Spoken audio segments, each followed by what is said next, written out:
All right. Today I thought let's go over this normality stuff. I talked about it a little bit in one of my previous videos, but I didn't focus strictly on that idea. I want to focus on that idea in this one. So we're back to the critique of psychology, and there's this notion of normality. Oh, by the way, as you can see, I've changed my face a little bit. So the defeated soul has many faces. So this is one face. I have another face at other times. It's who I am. Anyway, back to the subject at hand. We're looking at psychology, and we're critiquing psychology. And I want to talk about this idea of normality.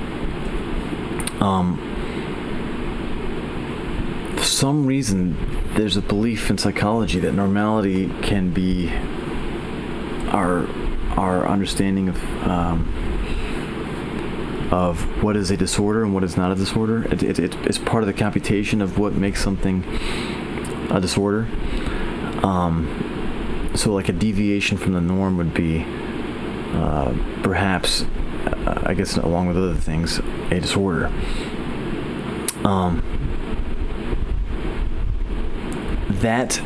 Is that a scientific conclusion?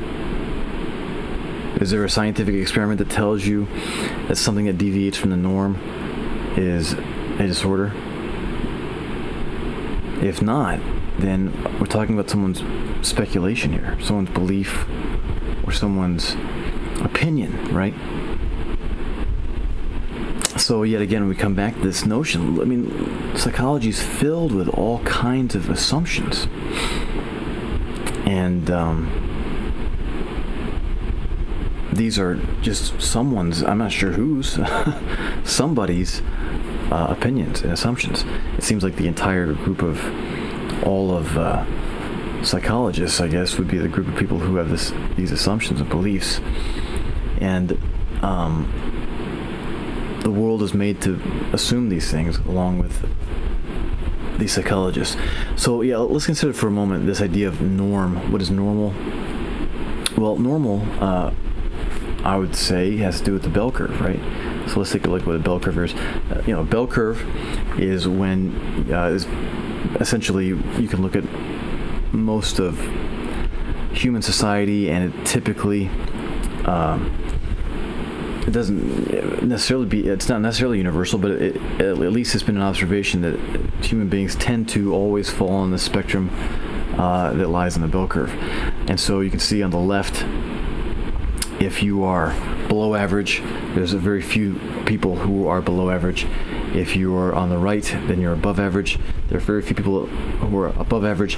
But if you're in the middle, if you're right in the middle, then you are normal. So deviation from the norm is apparently how we determine whether or not someone is disordered. Which begs the question then, is it true for all things? How do you guys determine which traits are disordered and which aren't? For example, let's just go with intelligence, right? If we are to assume that moving away from normal is a deviation and thus disorderly, wouldn't it mean that if you're highly intelligent, that means that you're disordered? There's something wrong with you if you're highly intelligent, right? I mean, why wouldn't we make that assumption? So I've got some problem with that. The biggest issue I have with this idea of looking at normality and assuming that, oh well, if it's normal, then that's what one should be. And essentially, when you go to a clinical psychologist, you're trying to become normal, right? You don't want to deviate one way or the other. Man, it just sounds like, just immediately, it sounds like sheepish thinking to me. And this is what sheep do. This is what sheep think about. Oh, you don't want to be different from everybody else. It's just amazing to me that there's this entire field that believes this stuff. And just accepts it. This is not a scientific premise. Anyway, there is a logical fallacy called ad populum, right? The ad populum logical fallacy is when you assume that, when you say, well, look, everybody else believes this, therefore, they must be right. if everybody believes a particular thing, they must be right. This is a logical fallacy. In other words, this is not good logic. It's bad thinking. And this bell curve thing, this whole this appeal to normality that these psychologists do, seems to me to be something similar to ad populum. Now, I don't think it's quite the same, because what the psychologists are just trying to look at is they're trying to say, well, we're trying to examine the biology of this species, right? And they're saying, well, if we look at the species, then if you find the norm, what most people are, that tells you kind of like the nature of what it is to be human. And so, in a way, you could say this is not an ad populum, in that we're not trying to ask people what they believe and then just assuming that whatever the majority believes must be right. We're simply just examining what is the nature of being human, and whatever is in the majority is the real essence of being human. I think that's the thinking that the psychologists are putting forth. So you could say, it's not quite ad populum, but it's similar enough. Why should we assume that whatever is the majority is, I guess, healthy? That is an assumption.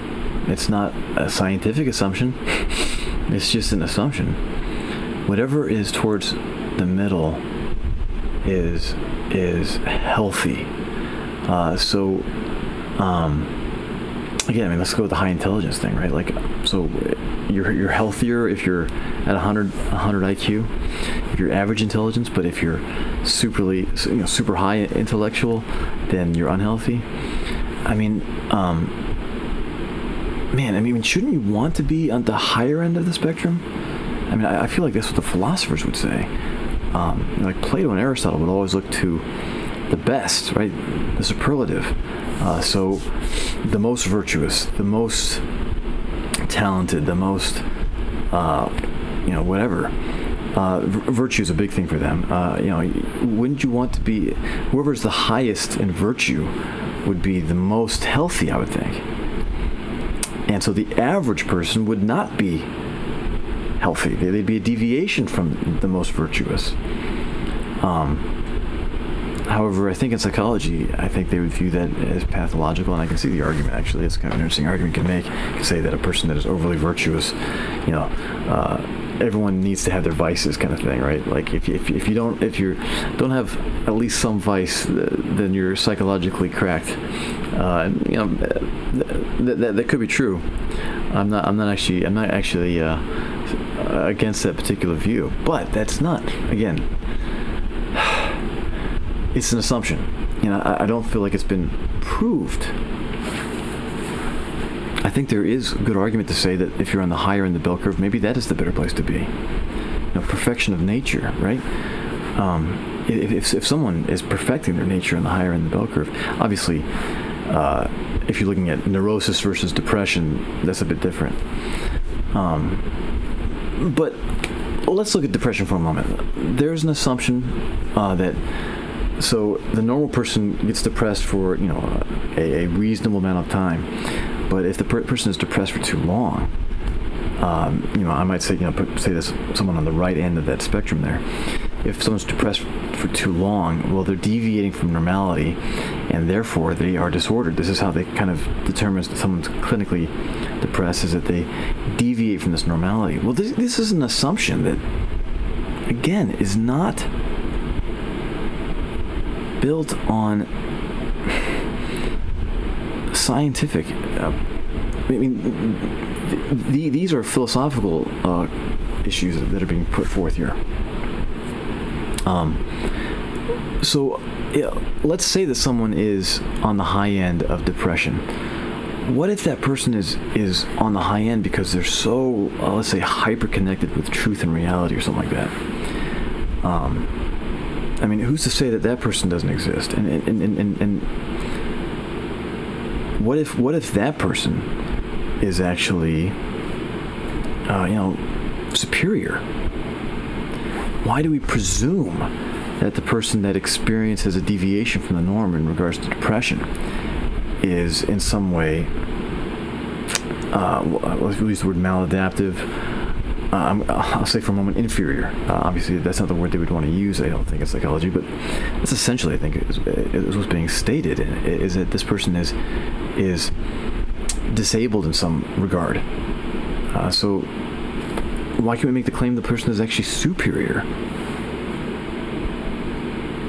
I'm not saying that I know the answer here, but I'm saying that there's a level of analysis here that is not scientific. These are things that could be argued. So yeah, I've got a real issue with this whole normality thing. I'd like to actually find research on. I'm sure somebody's written more on this, just to see what the debate is among psychologists themselves. Hopefully, there's a debate on this.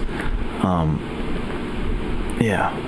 So yeah, to me, there's a lot of ad populum here. I mean, and this can lead to some dangerous stuff.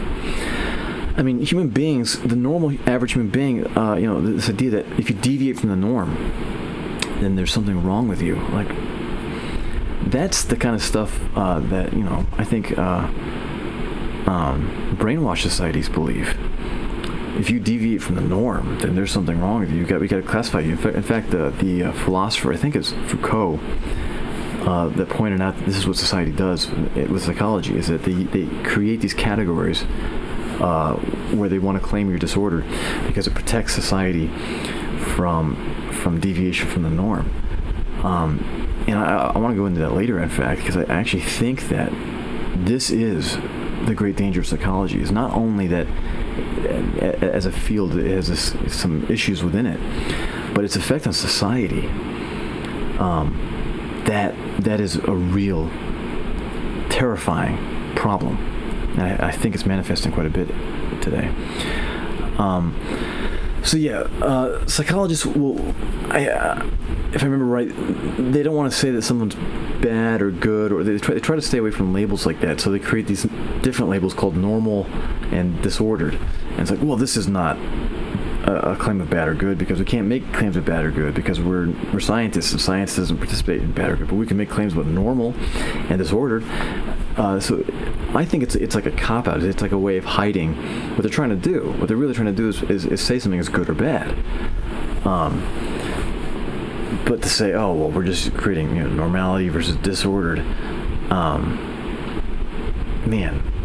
they're just covering up their true beliefs, I think, because there is an implied assumption that one ought to be normal and one ought not to be disordered.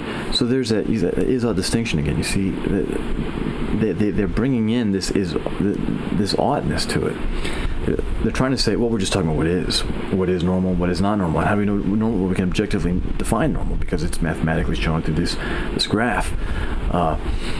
And so we're being objective and scientific, and that's the kind of the way they're hiding, I think, because they absolutely are trying to say that you ought and ought not. I mean, why would you have clinical psychologists? Why would you go to a psychologist to be healed, right? That's the whole idea of clinical psychology, is that you're being healed from an ailment. You're being healed from an ailment. And that is, being healed is becoming good versus bad, right? There is a good-bad dilemma here that these guys are trying to hide behind. They're trying to hide that idea anyway. Deviation from the norm. All right, so what I thought I might do is I might go through some of these disorders in the DSM and point out how